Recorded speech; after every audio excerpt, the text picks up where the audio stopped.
en el mercado. Programando para Spectrum, Amstrad, Commodore o MSX, un puñado de jóvenes que apenas alcanzaban los 20 años crearon, cargados de ilusión y creatividad, algunas de las compañías más nombradas en toda Europa. Esta es la historia de unos años que conocieron el nacimiento de las primeras revistas dedicadas íntegramente a los videojuegos, de los primeros ordenadores.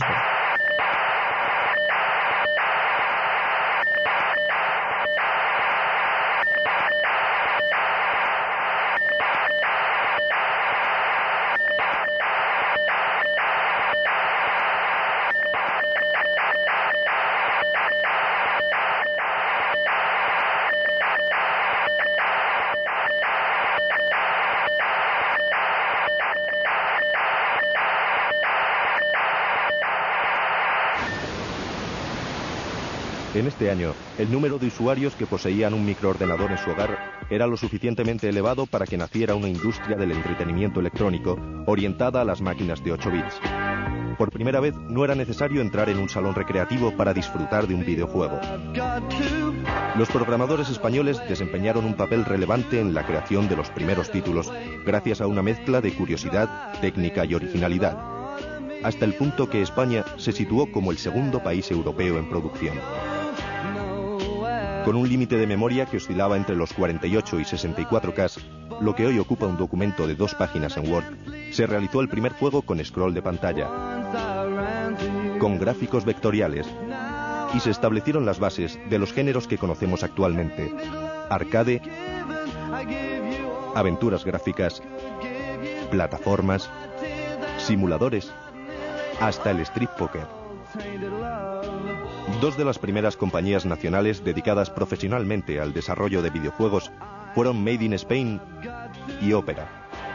Su origen había sido el mismo, el departamento de desarrollo de Indescomp, una distribuidora de hardware, a través de la cual habían lanzado los 2 primeros éxitos españoles conocidos en Inglaterra, Fred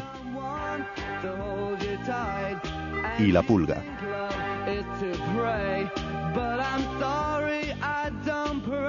Made in Spain, como posteriormente Dynamic, es el típico ejemplo de una firma creada desde la nada por unos jóvenes cuya principal afición era programar. Una afición que con el paso del tiempo se convertiría en negocio. Y empezaron a interesarse por el mundo de los ordenadores y claro, cuando tienes, pues yo que sé, 17, 16 años, lo primero que se te ocurre hacer son juegos. Entonces, como eso era pionero en España, pues empezó más o menos a funcionar y claro, cuando nadie estaba haciendo esas cosas aquí, pues que hubiera gente haciéndolo, no sé, se vio posibilidad de hacer cosas y ya pues se empezó a desarrollar juegos para los ordenadores que había entonces, pues ZX81 al principio, cuando no era nada, y con eso pues fuimos conociendo gente que estuvo dispuesta a, pues no sé, a comercializar lo que nosotros hacíamos. La empresa pasó a denominarse Figurat, coincidiendo con la distribución de títulos externos creados por programadores freelance. Algunas de las creaciones de Figurat merecieron las mejores críticas en las revistas de la época: Jungle Warriors, Afteroids, Humphrey, Power and Magic o Comando 4. Aunque uno de sus mayores éxitos fue El misterio del Nilo, una adaptación no oficial de la película La joya del Nilo, que tuvo que cambiar en su versión internacional el rostro de su protagonista, demasiado parecido al de Michael Douglas. El gran problema al que se enfrentaron los miembros de esta firma tras el éxito de sus productos fue el ocuparse de actividades comerciales como la distribución, que consideraban externas a su mundo, el de la programación. La calidad de sus juegos era comparable al de la mayoría de los éxitos internacionales. Bueno, es que el núcleo central de Figurat ha sido siempre el mismo. Éramos nosotros que éramos a la vez los programadores de los juegos. O sea, nosotros con el paso del tiempo llegamos a ser productores de otros equipos y a coordinar otros proyectos, pero digamos que nunca abandonamos nuestra función de programadores y diseñadores de los juegos. O sea, y de hecho hoy en día seguimos haciendo eso, que es lo que a nosotros nos va, eso es lo que sabemos hacer, diseñar los juegos y programar. No nos dedicamos a labores de gestión ni a todas esas cosas. O sea, al principio, cuando empezamos con la distribuidora, pues siempre buscábamos a gente que llevara esas funciones, pero los que éramos los los que creamos Figurat y los que seguimos siendo Figurat éramos programadores y siempre hemos estado en eso. Es la manera de trabajo, pues es que los juegos parten directamente de nosotros. La calidad, pues yo qué sé, la que nos da la experiencia de haber estado muchos años ya en este sector y bueno, pues que le ponemos muchas ganas a los juegos. Tras el éxito de su primera creación en Indescom, los componentes de Made in Spain se embarcaron en un proyecto que saldría al mercado con el título de Sir Fred. No se trataba exactamente de una segunda parte de Fred, pues el programa era mucho más complejo e incluía características únicas para la época. Realmente podría decirse que fue la primera vez que los aficionados veían una verdadera videoaventura. El hecho de que este fuera su primer juego como independientes hace que los componentes de Made in Spain lo recuerden como algo muy especial.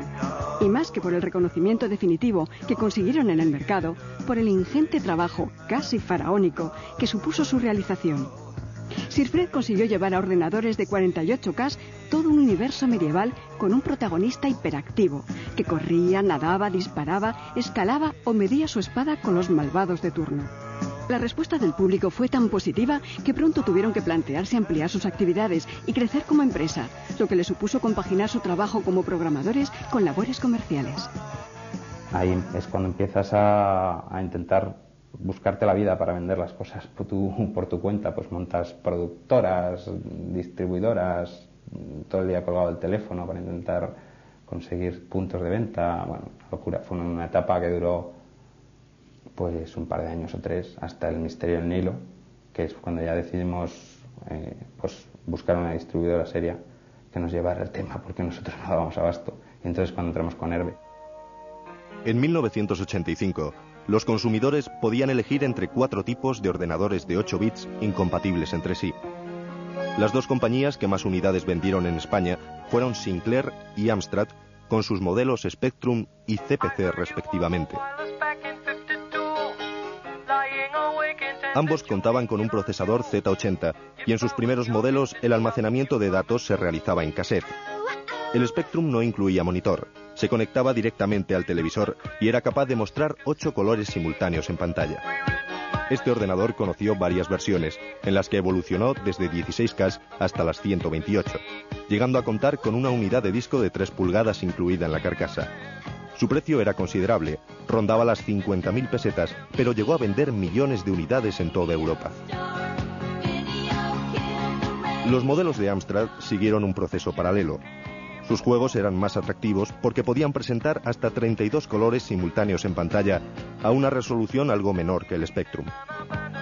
El modelo CPC no podía conectarse a un televisor, se vendía con su propio monitor, lo que encarecía el producto final e hizo que tuviera menos usuarios.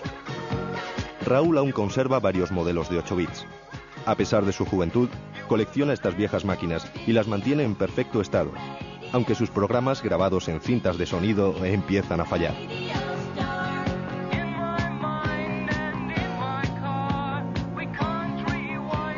Spectrum era mucho más barato. El hecho de que vendiera solo lo que era el ordenador, el microprocesador, o sea, el ordenador, que lo pudieras conectar a la televisión. Sin embargo, en el Amstrad ya te venía con cassette, te venía con el monitor, tenías que comprarlo todo en conjunto, entonces era muchísimo más caro, por supuesto. A mí, en realidad, los juegos tampoco importa mucho la calidad gráfica que tengan, si el juego es bueno. O sea, si el juego es bueno, está claro que te vas a divertir de todas maneras, en un Amstrad, en un Spectrum, en un MSX. A mí quizá me gustaban más los juegos de Spectrum, aunque la calidad gráfica de Amstrad era mayor, pero me gustaban más los de Spectrum. En Estados Unidos, el ordenador más vendido era Commodore, y mantuvo una dura pugna en Europa contra Spectrum. En realidad, Commodore superaba a este último en gráficos y sonido, pero no llegó a tener tan buen nivel de ventas en nuestro país. Por último, los usuarios podían decidirse por comprar un MSX. No era una marca de ordenador, era un estándar creado por empresas como Sony, Philips o Microsoft. Su éxito en Japón hizo que importantes compañías como Taito, Sega o Konami lanzaran multitud de títulos en este formato. Pero a pesar de la calidad técnica, esta máquina tuvo unas ventas moderadas en Estados Unidos o España. Yo me acuerdo que el ordenador que más se tenía, por supuesto, era el Spectrum. Era el que más juegos había, el que más juegos podías conseguir. Y MSX había poca gente. Pero vamos, yo recuerdo por ejemplo, de venir mis amigos a casa y fliparlo con el sonido del MSX. O sea, el sonido del MSX era una auténtica virguería comparado pues con el zumbido y el pitido que tenía el Spectrum y el Amstrad. Era un pitido, era eso. Para mí, especialmente para mí, el MSX era el mejor de todos. Era el mejor ordenador de todos. Además tenía un factor muy importante, que era que además de tener los juegos en cinta, de poder grabarlos, o sea, poder cargarlos con una cinta, tenía un cartucho, una unidad de cartucho, en la que los juegos pues tenían muchísima más memoria, eran muchísimo mejores. Las compañías de software no podían permitirse el lujo de despreciar ninguno de estos formatos. Cualquier videojuego que realizaran debía lanzarse simultáneamente en estas 4 versiones al menos, y muchas veces también para máquinas de 16 bits como Amiga, Atari ST o PC. En ocasiones, un programa apenas variaba de un formato a otro. Sin embargo, los usuarios exigían que cada nueva versión exprimiera las posibilidades del ordenador en cuestión, algo que desbordaba la capacidad de humildes compañías de videojuegos y solo estaba al alcance de las más grandes. Buscando más pioneros del videojuego español, llegamos a Pyro Studios, los creadores de Comandos. En su plantilla se encuentran programadores que en su día trabajaron para Topo, Dynamic, Figurat u Opera. En la actualidad, uno de los primeros componentes de Opera Soft, Gonzalo Suárez, es responsable del mayor éxito español en videojuegos para PC. Cuando Gonzalo llegó a Opera, encontró una compañía con una disciplina de trabajo férrea.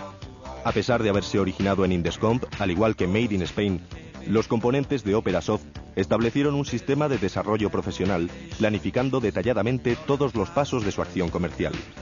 Fruto de ese planteamiento empresarial, Opera produjo títulos como Livingston Supongo, Mutant Zone, González, Corsarios, Sidwood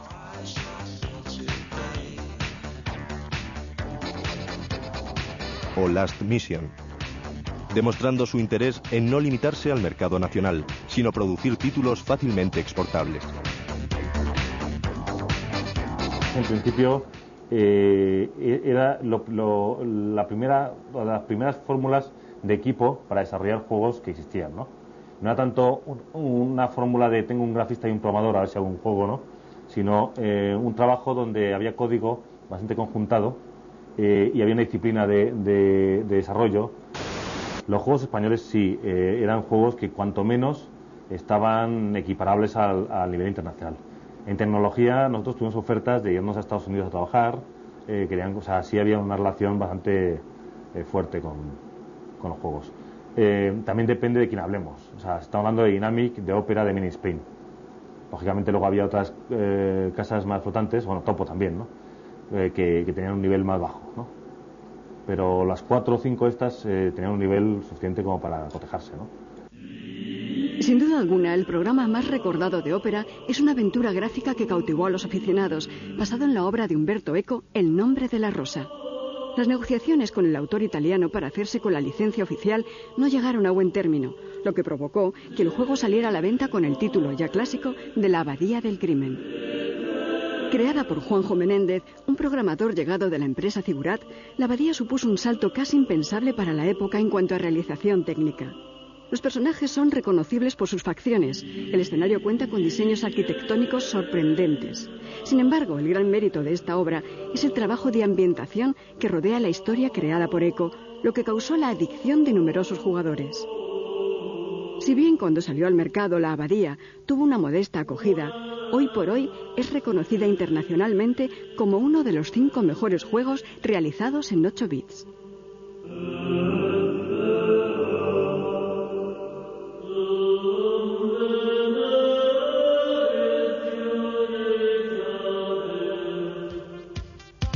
Muchos de los protagonistas de aquellos años continúan en activo. Trabajando codo con codo junto a Gonzalo Suárez, los programadores Javier Arévalo y Javier Fáfula luchan por devolver al software español parte del prestigio internacional que tuvo en el pasado. Creo que sí va a haber un resurgir y lo espero, vamos, y voy a hacer por ello, vamos, porque vuelva.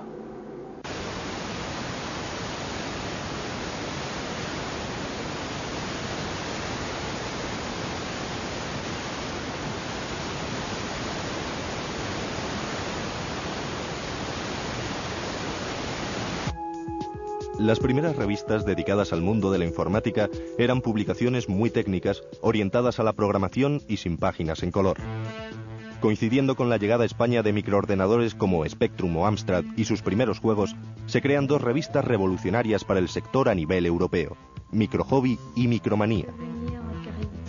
Por primera vez aparecen en una publicación técnica ilustraciones en color. Por primera vez, algo que ahora parece sorprendente, se imprime en una revista la captura de una pantalla de ordenador. Microhobby dedicaba todas sus páginas al Spectrum y lanzaba semanalmente un nuevo número en el que incluía cursos de contabilidad, de matemáticas o programación. Pero pronto los videojuegos fueron ocupando más y más espacio. Así nacería Micromanía, la primera revista europea centrada exclusivamente en juegos electrónicos. Si queremos hacernos una idea de lo que significaron estas publicaciones para sus seguidores, solo hace falta conocer un dato. Hobby Press continúa teniendo ingresos por números atrasados de las revistas, números que salieron al mercado hace más de 10 años. La importancia de Microhobby fue excepcional. En Europa, por las innovaciones que presentó entre las publicaciones de este campo. En España, por la ayuda que prestó a los jóvenes programadores y pequeñas empresas para que pudieran dar a conocer sus productos.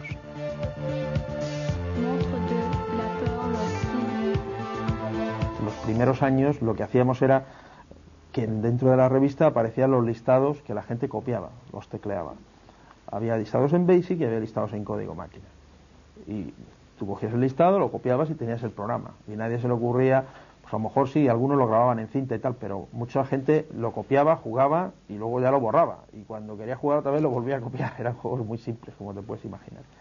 ¿Qué ocurrió? Que conforme la gente aprendía, hicimos cursos de programación en BASIC, en código máquina, tuvimos cientos de semanas necesariamente que evolucionar en lo que la revista se publicaba, pues encontramos lectores que ya sabían muchísimo y que nos mandaban programas que les faltaba muy poco para ser programas vendibles en la tienda con calidad profesional y por supuesto con listados kilométricos imposibles de publicar. Entonces tomamos la decisión de o bien adjuntar esos programas en formato cinta dentro de la revista para disfrute de los usuarios, e incluso sacamos una línea de productos, se llamaba, me parece, Microhobby Cassette o algo así, donde se vendían públicamente a un precio reducido estas obras que eran obras de lectores en realidad, ¿no? Bueno, no se invirtieron, en realidad lo que ocurrió es que el número de gente que se interesaba por un juego en sí mismo permaneció fija, mientras que aumentaba la gente que se interesaba por los juegos de famosos, ¿no? Con el fin de conseguir un aumento en las ventas de videojuegos, las principales empresas de software se lanzaron a la caza de estrellas deportivas que prestaran su rostro y nombre a un nuevo juego. Dynamic con el mítico Fernando Martín y Topo con Butragueño fueron las primeras firmas que iniciaron una guerra sin cuartel cuyo único límite era económico. En ambos casos, sus ventas superaron las 100.000 unidades. El extraordinario éxito de estos títulos hizo que en apenas 2 años se lanzaran al mercado una docena de juegos con el reclamo de deportistas consagrados. Dynamic consiguió las licencias de Aspar y el futbolista Mitchell.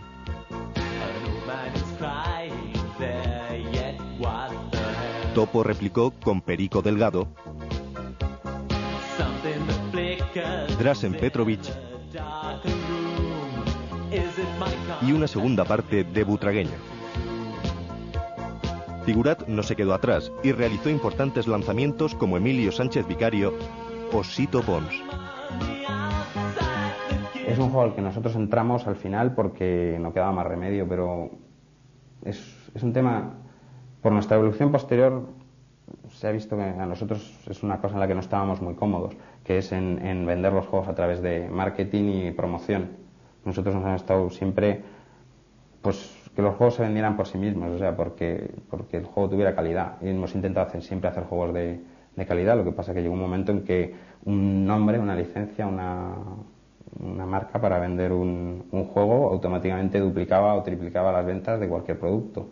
Y entonces prácticamente no podías pasar sin eso. Nosotros entramos en esta historia más que nada por seguir hacia adelante. Sin embargo, el programa más ambicioso de Figurat que usaba un rostro conocido fue Carlos Sainz, que salió al mercado poco antes de que el deportista consiguiera sus primeros trofeos internacionales.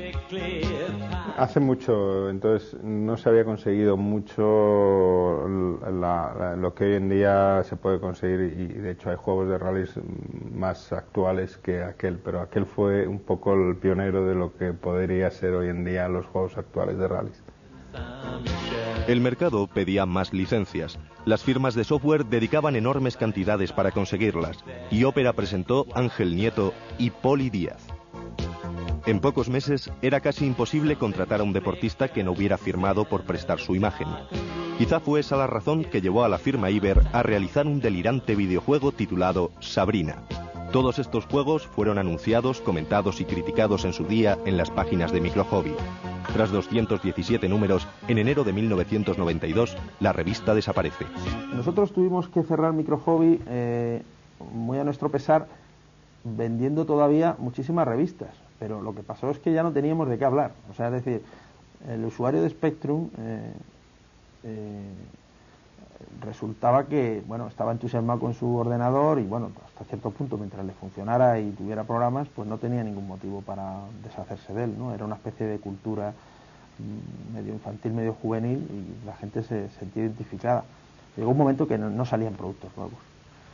No salían productos nuevos y no sabíamos de qué hablar en la revista, y tuvimos que dejar de publicarla porque no había novedades, y ya bueno, habíamos agotado todo el tema, habíamos dado ya todos los cursos que teníamos que dar y tuvimos que cerrarla, ¿no? En la conocida Torre de Madrid, 4 jóvenes programadores establecieron su base de operaciones, en la que crearían juegos que darían fama internacional al software español. Dynamic es hoy una leyenda para los aficionados a los videojuegos de 8 bits. Fue la única empresa española que distribuyó directamente sus juegos al extranjero sin ceder la licencia a terceros. Tras la experiencia de Seimazum, su primer título lanzado en Inglaterra, la producción de Dynamic se multiplicó hasta lanzar más de 6 juegos en 4 semanas, coincidiendo con la campaña de Navidad. Ya sus primeros títulos, como Abusing Bell Profanation o Map Snatch, consiguieron importantes niveles de venta que enseguida se verían superados por éxitos como Camelot Warriors, Fantomas, Freddy Hardest,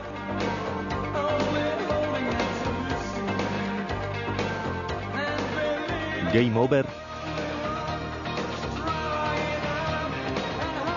o Capitán Trueno. Aunque por supuesto también sufrieron críticas, especialmente en el caso de Olé Toro, que recibió los comentarios más ácidos en las revistas inglesas. Los hermanos Ruiz fueron el germen de Dynamic, una empresa que nació, al igual que Made in Spain, de la ilusión y las ganas de crear de 4 programadores que contarían años después con un equipo de más de 30 personas. A mí personalmente me enganchó la posibilidad de crear cosas con un ordenador. O sea, entonces la programación yo no la veía como algo muy técnico, sino como un medio de hacer mover unas cosas, de hacer unos videojuegos que yo veía en la calle, en las máquinas de monedas, y de alguna manera sentía esa necesidad de hacer eso yo mismo. Entonces empezó como tal, luego intervino más gente que veía el ámbito más comercial, pero el comienzo fue exclusivamente una necesidad de creación. Y luego a partir de ahí, una vez se empezó a comercializar, pues ya empezó lo que es una empresa en sí. Y ya llegó a un punto en el que era absolutamente profesional, exportábamos, y a muchos países, prácticamente todo el mundo menos Estados Unidos, hemos tenido productos nuestros. Para Víctor Ruiz, Navi Moves es uno de los programas más especiales creados por Dynamic. Se trataba del 6º título lanzado por la compañía y coincidió con el aumento de la plantilla. Víctor dejó su labor de programación para dedicarse a dirigir el equipo de desarrollo, y este fue su primer proyecto. Navi Moves hace gala de una dificultad endiablada, una característica común a todos los juegos de Dynamic. Era la segunda parte de una trilogía comenzada con Army Moves, juego programado por el propio Víctor y que terminaría con Arctic Moves. El exdirector de Dynamic se siente especialmente orgulloso de este programa. Para él fue una experiencia creativa con una fuerte carga de trabajo e ilusión, al frente de un grupo de profesionales envidiable. Además, Nadimus destaca por ser pionero en prestar atención a la documentación incluida en su caja, como planos o sobres top secret, que debían ser abiertos conforme avanzaba el juego. Sin embargo, no fue este el único caso en el que Dynamic sorprendió a los aficionados a los videojuegos. Arcopolis sí que fue un producto, quien lo vea ahora y vea el año en que se hizo, podría decir que el Doom lo inventamos nosotros, porque digamos que fue casi 4 años antes que Doom o más, y tenía las bases claras de lo que luego ha sido el Doom. Pero en la época de máximo trabajo, la que te estaba hablando, no solo editábamos en España, sino éramos nosotros mismos los editores y distribuidores en el resto de Europa. Entonces era una combinación de fechas para conseguir editar un producto simultáneamente en toda Europa en 6 formatos, a lo mejor Spectrum Amstrad, Commodore MSX, PC, que ya empezaba a existir, Atari ST y Amiga, Commodore 64, o sea, era una monstruosidad. Un producto que tenía 6 versiones distintas, a lo mejor en 10 países. Y había que coordinar todas las distintas versiones de lenguajes, de todo, y bueno, era un pequeño infierno, sí. Pero al mismo tiempo era nuestro mundo, era lo que nos gustaba hacer, y por tanto, pues un infierno agradable.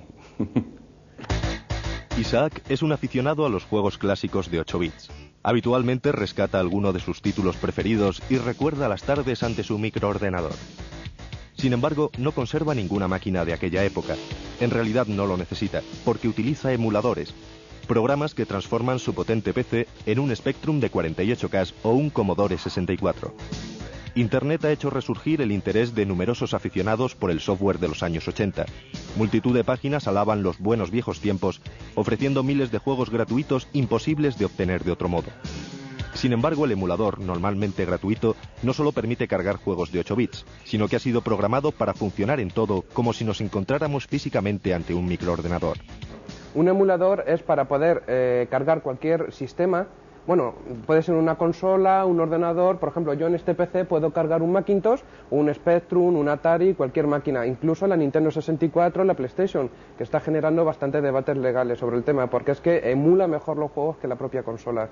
De hecho, acaba de salir un nuevo emulador para la PlayStation que te texturiza si tienes una tarjeta de 3 dimensiones, una aceleradora 3D, y entonces, por ejemplo, el Gran Turismo queda mucho mejor como si fuera una PlayStation 2 ya. Y ese es el problema, que en Internet puedes conseguir todos los juegos. Entonces, tú te compras el emulador o lo consigues de tapadillo, el emulador de cualquier consola, por ejemplo, de Nintendo 64, y ya no te tienes que gastar 12.000 pesetas en un cartucho. Por ejemplo, en el caso del Spectrum, lo que haces, un emulador siempre, todo lo que emulas es por software, pero por ejemplo, el procesador del Spectrum es un Z80 y es un procesador súper simple de 64K. Esa era la memoria que tenía el Spectrum, entonces al PC no le cuesta nada. Y realmente lo que tienes es la ROM, que en vez de estar en un chip, lo tienes en un disquete. Entonces esa ROM se carga la memoria, como un PC tiene muchísimos megas, le tiene espacio de sobra. Entonces, el cargar un emulador de Spectrum en un PC es exactamente el mismo que si estuviera en el propio chip del Spectrum. Dos de las direcciones electrónicas más prestigiosas en castellano son Emulatronia y Emumanía. Ambas permiten descargar emuladores de cualquier tipo de máquina, facilitando además accesos directos a páginas personales de aficionados que han reunido juegos suficientes para que Isaac no necesite nunca más echar de menos ningún título. Al tratarse de programas entre 48 y 128K, copiarlos desde Internet es cuestión de segundos. Y si un Spectrum necesitaba 5 minutos para cargar un programa, el emulador lo hace instantáneamente.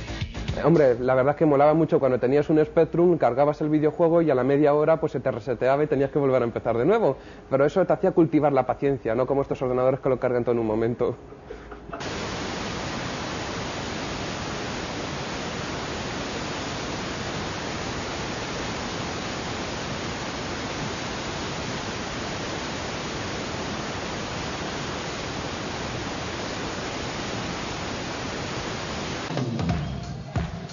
Valencia es, con seguridad, la capital de la aventura en nuestro país. En la segunda mitad de la década de los 80, fue testigo del nacimiento de la más importante desarrolladora de programas conversacionales, Aventuras AD.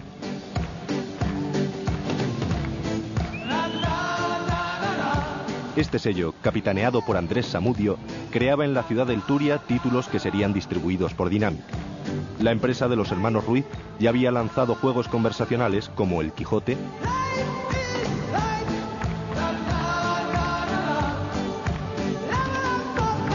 La Guerra de las Vajillas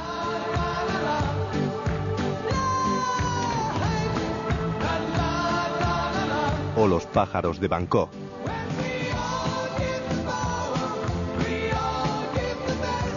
Sin embargo, Samudio aún debía ofrecerles las mejores aventuras que jamás tendría Dynamic en sus manos.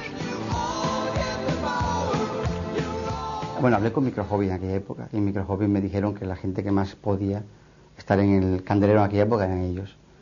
Le mandé la aventura a Víctor y Víctor pues se interesó muchísimo, le iba a publicar y luego ya fue cuando decidieron pues montar aquí en Valencia lo que se llamaba Aventuras AD. La aventura conversacional es un género casi olvidado que fue origen de la actual aventura gráfica. Hoy en día las aventuras son un espectáculo de gráficos, vídeo y efectos de sonido que poco tienen que ver con las primeras creaciones.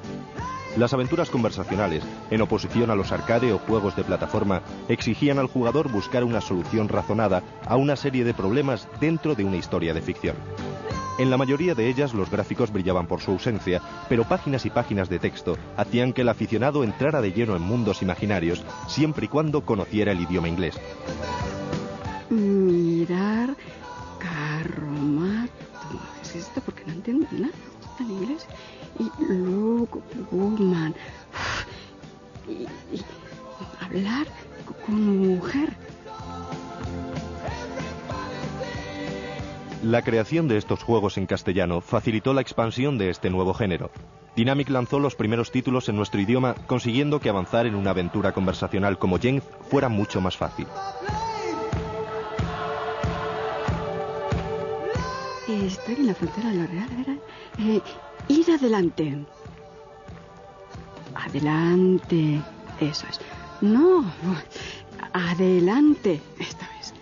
No entiendo adelante. A ver. Norte. Tampoco, pues.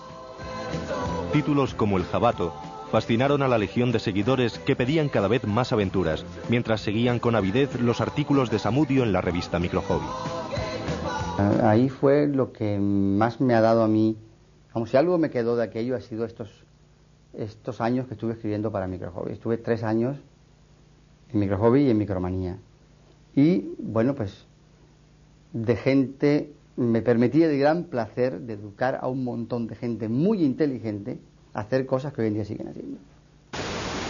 Y, entonces, había habido mucha pasión en el tema en aquella época. Había gente que, bueno, no querían saber nada de los arcades y gente que no quería saber nada de las aventuras. O sea, esos chavales, pues lo que querían era un juego lento, sin matar mucha gente, pensando. Había una demanda grande en aquella época. Aunque sin duda lo más destacado de Aventuras AD es la trilogía formada por Cozumel, Templos Sagrados y Chichén Itzá, la aventura espacial resalta como un paso adelante que podría haber supuesto el nacimiento de la aventura gráfica para PC en nuestro país. Incluía una interfaz muy cercana a la de las primeras aventuras gráficas creadas por LucasArts o Sierra. Por primera vez no era necesario introducir órdenes a través del teclado. La aventura espacial prestó especial atención a su ambientación gráfica y, como era una constante en las producciones de esta firma, contaba con un atractivo guión. Por desgracia, el resultado no fue bien recibido por los consumidores. Con el fin de ahorrar memoria, el texto estaba repleto de acrónimos que obligaban al jugador a consultar constantemente un diccionario incluido con la aventura, necesario para descifrar el texto que aparecía en la pantalla.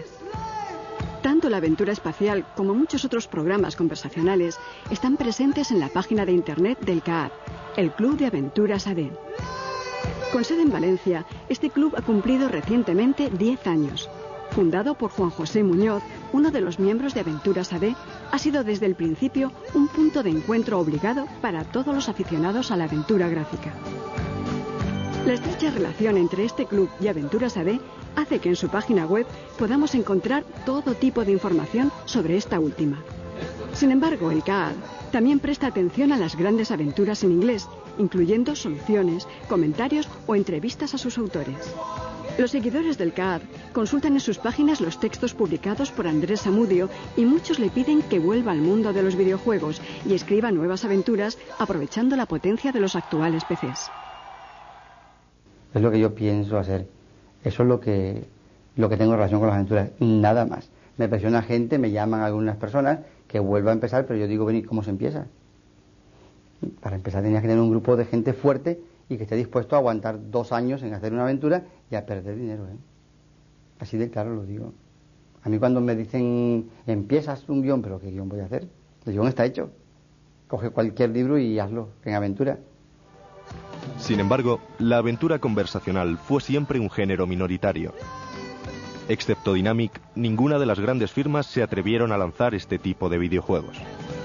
Ya fuera por su escaso mercado o simplemente porque no atraía a los programadores. No sé, no recuerdo, o sea, no hay una razón exacta. No es que se despreciara o se pensara que no tenían éxito las aventuras. Era un mercado que estaba ahí, pero que nosotros, es que no creo que hubiéramos sabido hacer una buena, porque como no nos gustaban, no teníamos referencias para hacer algo mejor. La distribuidora Herbe decidió crear sus propios videojuegos y realizó una importante inversión para agrupar a programadores y grafistas profesionales que en un corto periodo de tiempo lanzaran productos que pudieran competir a nivel internacional. Fue el nacimiento de Toposoft, un sello creado con la intención de convertirse en la primera firma española, creando juegos con un acabado final solo comparable a las producciones de Dynamic. De hecho, estas dos empresas compitieron durante años en calidad y cantidad, llegando a producir hasta una docena de títulos anuales, sin contar sus distintas versiones. Muchos de los títulos editados por Topo aún son recordados por los aficionados. Sus producciones se dividieron esencialmente en programas deportivos y arcade. Algunos de estos fueron tan aclamados como Desperado, Stardust,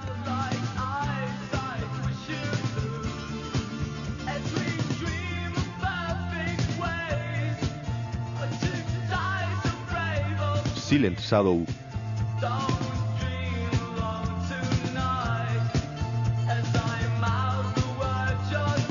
Tuareg,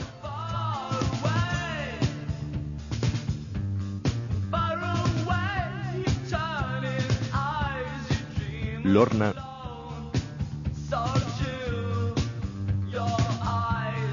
o La Espada Sagrada.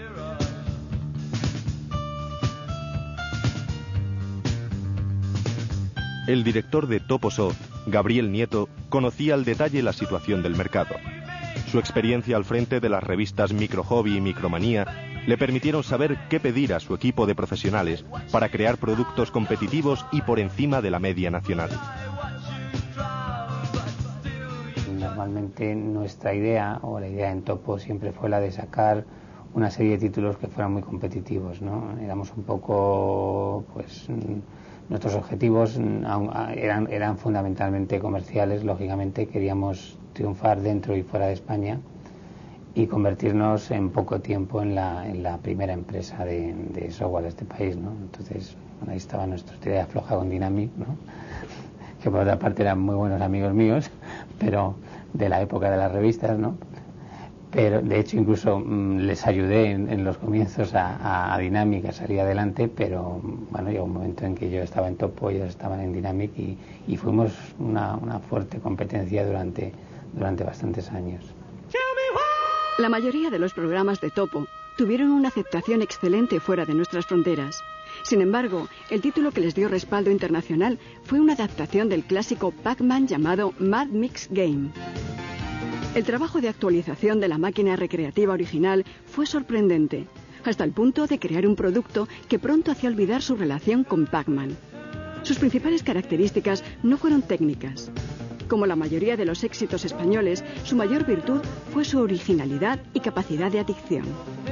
Después de que la compañía Pepsi-Cola eligiera este título para promocionar internacionalmente su bebida, y en España las ventas superaran las 70.000 unidades, Topo lanza Mad Mix 2.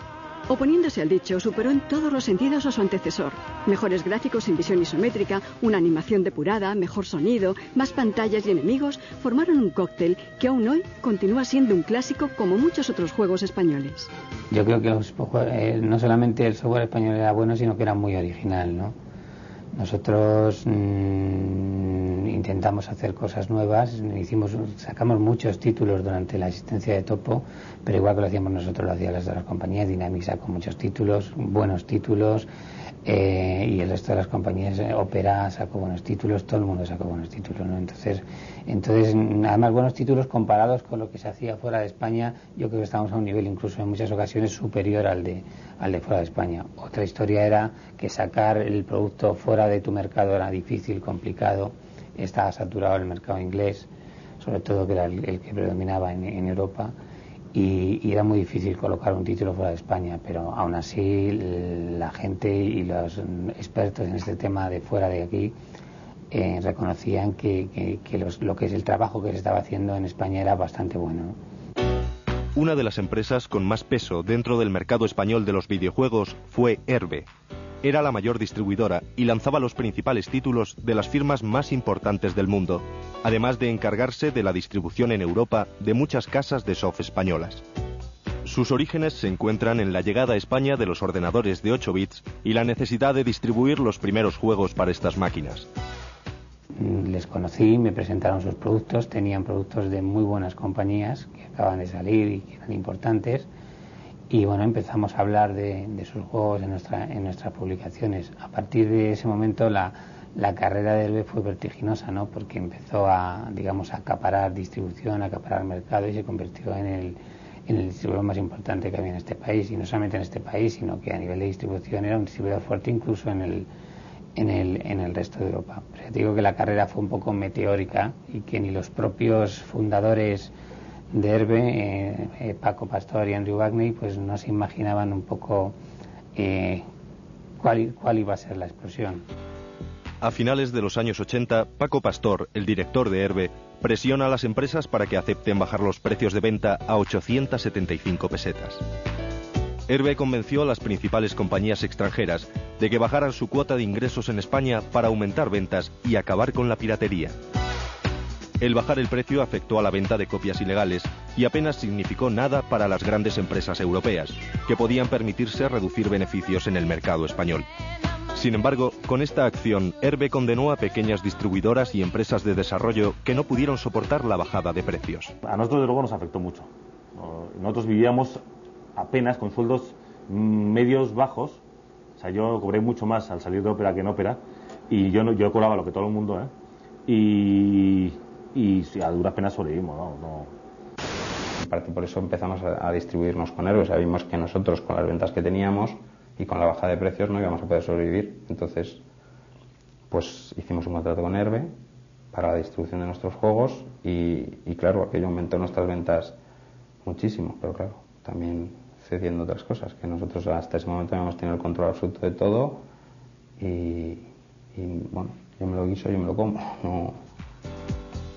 Actualmente, los principales protagonistas de aquella época coinciden en señalar esta bajada de precios en el software como el inicio del boom de los juegos españoles. Los nuevos lanzamientos pasaron de vender apenas 5.000 unidades a más de 50.000, y los principales títulos españoles ocupaban las estanterías de las tiendas de informática europeas. Y al final todo el mundo entró en esa tendencia que fue fenomenal para el mundo del software y para el mundo del videojuego en general, porque se pasó pues de estar vendiendo muy pocas unidades a vender 60.000, 80.000 o 100.000, más de 100.000 vendimos nosotros, por ejemplo, de Emilio Butragueño. Porque el mercado antes de las 875 es cuando los piratas de alguna manera se llevaban el mercado que había. En el momento que los juegos pasaron a un precio asequible para el público no es que dejara de piratear, pero se redujo de una manera drástica la piratería. Entonces es cuando se creó el mercado, el momento en el que tenías un producto que la gente podía pagar, y ese era el precio que produjo el cambio. La decisión de Herbe de bajar sus precios a 1/3 parecía la única solución para acabar con la piratería. El Rastro de Madrid fue uno de los escenarios en el que nació de manera popular este fenómeno. Si hoy la piratería se estima en torno al 65% de las copias de un juego, a finales de los años 80 el porcentaje de copias ilegales superaba el 90%. Docenas de pequeños puestos hacían su negocio en la calle. Esta actividad no necesitaba un gran desembolso económico, ya que las copias en formato cinta, además de ser sencillas de realizar, tenían un bajo coste. Por otro lado, el desconocimiento del daño que estaba haciendo la piratería a la incipiente industria del videojuego hizo que las autoridades ignoraran este comercio ilegal durante varios años. Jóvenes como David, uno de estos piratas, realizaban periódicos viajes a Inglaterra con el fin de hacerse con las últimas novedades. Tras eliminar la protección del programa, que en cada título era más sofisticada, David vendía las copias en cintas de baja calidad a un cuarto de su precio en el mercado. Los chavales no podían gastarse dinero en comprar juegos originales. El resultado es que compraban piratas, vendíamos muchísimo. Luego, pues sí, bajaron los precios mucho de los originales, bajaron a menos de 1000 pesetas y lo notamos, o sea, se notó un... Pero yo creo que la gente, por comodidad, por ejemplo, porque te pasabas por allí y te comprabas unos juegos, porque también seguían estando mucho más baratos, a una cuarta parte del precio aproximadamente, y porque había una cantidad increíble de producción. Con las empresas españolas, pues eso, sacaban 15 juegos al año, muchísimo, ¿no? Entonces, pues no quedaba más remedio. Los chavales querían comprar más, jugaban un ratito al ordenador, se aburrían del juego muy pronto, eran juegos menos complejos que los de ahora, menos completos, y compraban sin parar. España es un país, sin ser el caso de China o Corea, es un país con un nivel de piratería, digamos, arraigado en sus costumbres muy alto. Quiere decir que si yo tengo colocados 70 comandos en España, con 100 comandos en España, 70 son piratas. Con el Camelot Warriors creamos una cosa, la llamamos el SD1, tal. Era una pequeña cosa que se enchufaba en el slot trasero del Spectrum y impedía, de alguna manera, el programa comprobaba que eso estuviera conectado y eso se vendía junto con el producto, pero no sirvió de mucho. Bueno, el programa se vendió más o menos bien, porque era muy esperado, pero de todas maneras yo no creo que afectara, porque enseguida los piratas quitaron la protección. O sea, en lo que es protección de producto, los piratas siempre acaban levantándolo de alguna manera. Incluso si les pones una traba más alta, pues se entretienen más, lo pasan mejor. En aquello nos metíamos por dinero. O sea, esto que os cuentan de que, en fin, te metes en los programas, los mejoras o haces historias, todo así como muy tecnológico, todo muy de guante blanco, nada. Todo eso era sacar pelas, más o menos fácil, pues con el mínimo de medios, a veces grabando en una doble pletina y te metías ahí en el rastro con una mesa y a sacar dinero. O sea, no era más, no es el ambiente romántico que ahora están vendiendo los hackers y esta gente. Entre 1988 y 1990 surgieron multitud de pequeñas empresas desarrolladoras de videojuegos que intentaban seguir el camino abierto por Dynamic o Zigurat. Una de las firmas que más aceptación consiguió, aunque a un nivel mucho más modesto que las grandes, fue Iber. Supieron crear juegos divertidos y de cierta calidad como Casanova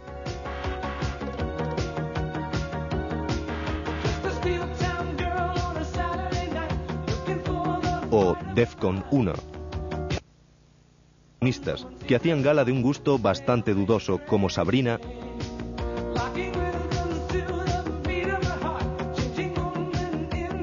o Toy Acid Game, que fueron muy comentados en la época. La mayoría de estas empresas optaron por vender sus productos a cualquiera de las firmas consagradas, que pulían algunos aspectos técnicos y distribuían el juego con su sello particular. Y luego editábamos aparte productos que venían ya completamente acabados y que solo necesitaban un pequeño retoque, un repaso, un límite de asperezas para la edición final. Pero eran productos que hacía gente en su casa y que nos llegaban acabados. Eran equipos freelance completamente que venían con gráficos y con programación totalmente personal de un equipo de gente, grupo de amigos o lo que fuera. Aparte de nuestra producción interna, sacamos un montón de juegos, pues en cantidad, muchos más que los que eran nuestros propios, con un montón de compañías pequeñitas que además estaban repartidas por toda España, o sea, un montón de gente. pequeños grupitos por todos lados que claro, o sea, era gente con ilusión que veía que era bueno, no sé, o sea, la gente de aquella explosión del boom informático, pues claro, todos eran muy jóvenes y todos habían jugado a todos los juegos y entonces pues les pasaba un poco lo mismo que a nosotros, pero con una cosa que estaba ya masificada. Entonces pues había muchos grupitos pequeñitos que querían hacer esto mismo. Aquellos que no podían o no deseaban vender su juego buscaban el apoyo de una distribuidora. Las opciones no eran demasiadas. Zafiro y Draw, dos distribuidoras musicales, apoyaron también a la programación española, dando salida a títulos como Atro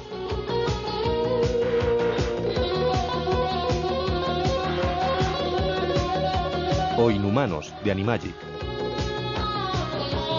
Sin embargo, no era fácil competir con la publicidad y tirón de las grandes productoras nacionales, aunque en contadas ocasiones aparecían en las revistas especializadas títulos humildes que llegaron a tener un buen nivel de ventas, como Oberon 69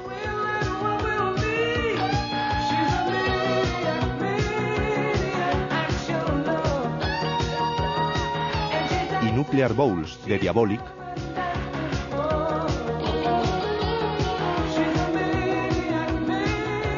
así como Mortadelo, de Animagic.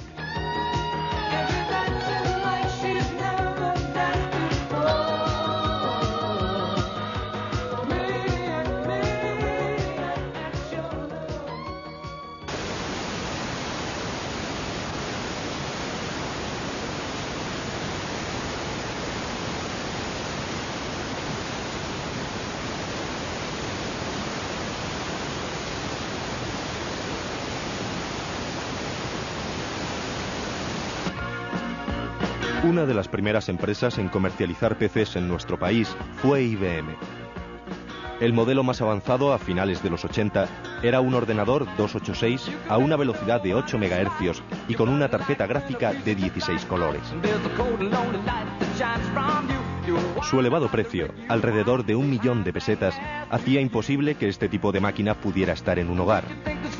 En este sentido, la competencia de IBM en España era Amstrad, que contaba con buena imagen entre el público por su máquina de 8 bits y lanzaba su propio modelo de PC a un precio casi popular. Por otro lado, Macintosh se posicionaba como ordenador profesional para diseño y autoedición, aunque también lejos de las posibilidades de un particular. La capacidad gráfica de los PC eran demasiado limitadas para la industria de los videojuegos. Por otro lado, su número de usuarios era escaso comparado con los poseedores de ordenadores de 8 bits. La posterior llegada de los PC clónicos rebajaría su precio hasta dejarlo en 250.000 pesetas. Un nuevo estándar de ordenadores personales se establecía en los hogares. Los primeros ordenadores eran todos monocromáticos, eso es verdad, y eso para los juegos, pues hombre, hay juegos que sí se puede hacer, habían juegos muy sencillos que se podían jugar, yo que sé, el ajedrez o un tipo de juego de estos. Pero juegos que empezaron después, pues tenían mucho menos colores, pero en aquella época no parecía chocar ese tipo de cosas. Así como ahora la acción, el sonido, todo influye. En aquella época ya al tener un juego en tu ordenador, pues la gente lo veía como algo novedoso. Se empeñaba más en hacer versiones de Atari o de Amiga que un PC, que en principio estaba ahí para la oficina, costaba muy caro y no se le veía que pudiera dar mucho fruto. Los que pensaron eso me parece que metieron la pata, pero bien, pero bueno. En un principio los ordenadores no se diseñaron para jugar o para correr juegos en ellos, sin embargo, eran más guiados hacia departamentos de empresas. Sin embargo, ya desde un principio yo me acuerdo de haber visto juegos, por ejemplo el King Quest de Sierra, que salió casi al año de haber salido los primeros ordenadores. En aquella época eran juegos muy sencillos, sin embargo ya se veía la demanda que existía de estos productos. Ya empezaba alguien a ver que había mucho potencial en esto y creo que fue casi inmediato cuando empezaron los juegos a entrar en el ordenador. Los años 1991 y 92 marcaron el fin de la hegemonía española en la producción de videojuegos. Los últimos títulos de estas firmas aún mantenían un nivel de calidad alto, pero el número de lanzamientos disminuía conforme el mercado de 8 bits llegaba a su fin. La compañía Opera se vio muy afectada por la bajada de precios. Sus últimos productos no tuvieron el nivel que habían mantenido en los años anteriores, presentando juegos como Soviet o realizando en 1991 con Pugaboo un auto-homenaje a lo que había sido su puesta de largo en el mercado internacional.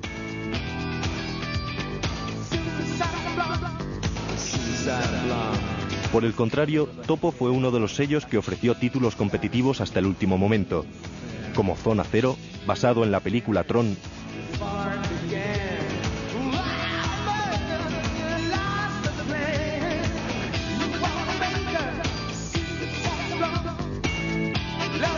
o el programa deportivo Tour 91.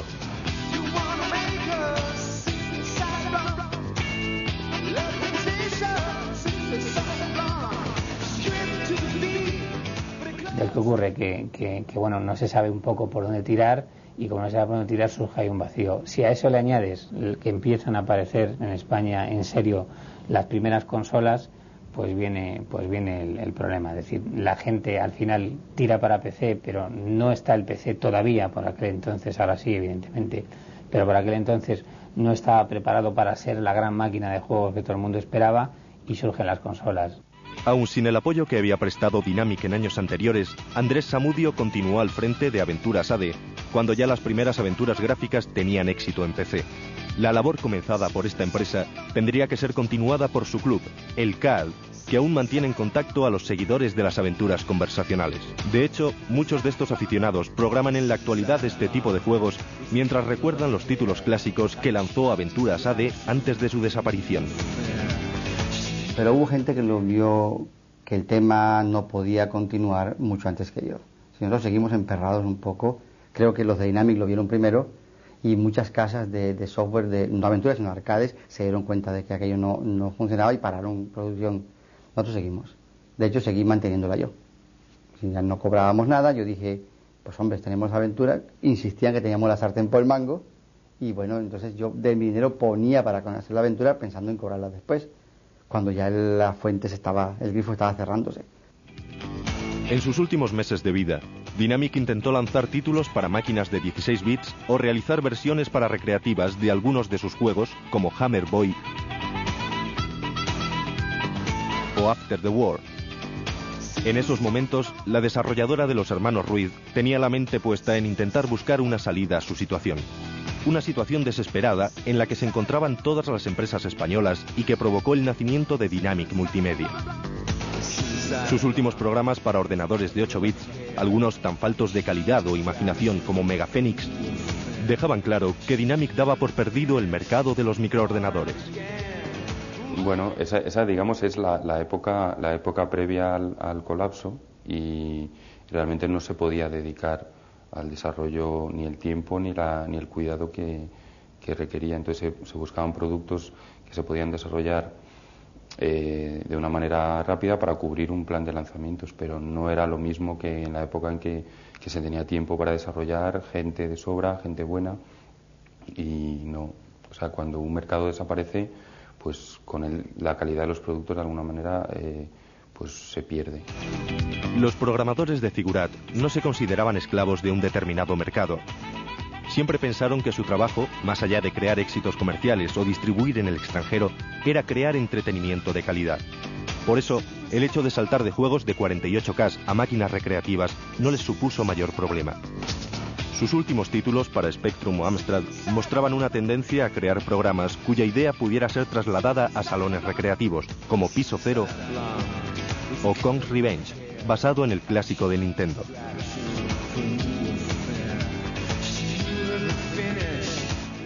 No podías hacer nada contra eso. Pues ¿qué haces? Intentar buscar soluciones. Nosotros tiramos por el camino de ir hacia las máquinas recreativas, y bueno, ahí encontramos nuestro hueco. No fue un momento claro, o sea, digamos que fue una oportunidad que apareció para Figurat en un momento, que era hacer máquinas recreativas, y esto nos gustó. Aparte, por ejemplo, entonces nos parecía un poco como pasar de hacer vídeo a hacer cine. Y ahora tienes la oportunidad de hacer cine, de verdad. Y, joder, pues me voy a meter en esto, por lo menos voy a intentarlo. Cada compañía española tuvo un final diferente, dependiendo de su capacidad de adaptación a una nueva época. Sin embargo, la industria de los videojuegos no había desaparecido. En realidad, estaba experimentando una evolución sorprendente fuera de nuestras fronteras. Gran parte del protagonismo de este fenómeno lo tuvieron las primeras consolas, que limitaban el número de licencias. Ninguna empresa española llegó a desarrollar juegos para Sega, Nintendo o PlayStation. Compañías que poseían ya un mercado importante y se perfilaban como el futuro del entretenimiento electrónico. Sin embargo, los videojuegos no se limitaron a estas máquinas. La llegada de los 16 bits incluía a los PCs, que ya contaban con una capacidad gráfica más que aceptable para convertirse en un nuevo estándar. Algunas compañías españolas como Dynamic tenían la infraestructura suficiente como para dar el paso a los 16 bits. Otras como Topo contaban con un apoyo económico importante. Figurat encontró su futuro en las máquinas recreativas. Sin embargo, la mayoría de ellas desaparecieron para el gran público. Los aficionados, que han tardado años en llegar a conocer nuevas desarrolladoras como Pyro Studios, Revelac o Péndulo, se preguntan cuál fue la causa por la que la industria española del videojuego, de ser la segunda productora mundial, pasó a desintegrarse en apenas unos meses. La cuestión es que lo que no supimos, yo creo, en España hacer es... se acabó los 8 bits, se acabaron el Spectrum, se acabó el Amstrad, y entonces empieza una nueva época que yo creo que no supimos encajar, ¿no? Porque... Yo tengo una hipótesis de cuál fue el daño. El daño, para mi gusto, fue Paco Pastor queriéndose cargar toda la competencia de distribución y en nombre de la antipiratería bajar los precios a un nivel donde los mercados internacionales sobrevivían bien, porque España era el 5% de toda Europa, que no todo el mundo era el 1%. Pero en cambio, la industria española, nosotros vivíamos prácticamente del mercado español. Y esa bajada de precios hacía que estuviésemos en una cuerda floja, de que cualquier tipo de pequeño mínimo de fase hiciera que tú estuvieses en la bancarrota, que no tuviese el líquido para responder a la deuda. Eso hizo muy, muy débil la situación. ¿Qué fue la causa definitiva? Probablemente de esa debilidad luego vino cualquier causa que lo acabó de matar, ¿no? Pero eso generó desde luego una situación de debilidad muy fuerte. Coincidió con un vuelco en el mercado en todos los ordenadores. En aquella época fue el PC, no era nada, el PC era una cosa para trabajar. Y tú jugabas con el Atari, con el Amiga, que era el Nova Más, y lo sigue siendo para mí, con el Spectrum, con el Dragón acababa de morir, pero tú jugabas con eso, el otro era para trabajar. De repente eso que era para trabajar se vuelve para jugar también. Y eso ya requiere, entran los americanos, entran las grandes compañías y hasta aquí llegamos. Yo sé que en la época cuando el Amiga, digamos que era el producto, o sea, la máquina líder, el Commodore Amiga, realmente el Spectrum cayó mucho. Pero sin embargo en España no llegó a tener un parque de Amigas, o sea, de Commodore Amiga instalados como para que fuera un mercado suficiente. El PC estaba incipiente y en ese momento estaban las consolas, la Sega y la Nintendo, que realmente fueron las que quitaron el mercado al Spectrum, a los 8 bits. Y llegaron primero las de 8 bits, luego cuando salieron las de 16, las consolas de 16 es cuando desapareció completamente el Spectrum. Que cuando se acabó de hundir fue un motivo de esto, de que adelantaron la declaración de la renta y la pusieron, o la retrasaron, la pusieron en Navidad, que era cuando se vendía. Y aparte, pues todo el tema de créditos lo cerraron y casi toda la publicidad de los juegos se hacía con créditos. Entonces te quedas sin crédito, no puedes publicitar el juego, la gente no tiene dinero para gastar en Navidad, pues pues ahí cayeron, pero bueno, cayeron bien. Por la evolución de las consolas en el mercado y lo que te digo, el hecho de que PC no acababa de ser la gran máquina de juegos que todos los programadores o grafistas esperaban, pues produce una situación de vacío que acaba pues con el cierre de algunas empresas y con bueno, pues un poco con la época dorada del software español, ¿no?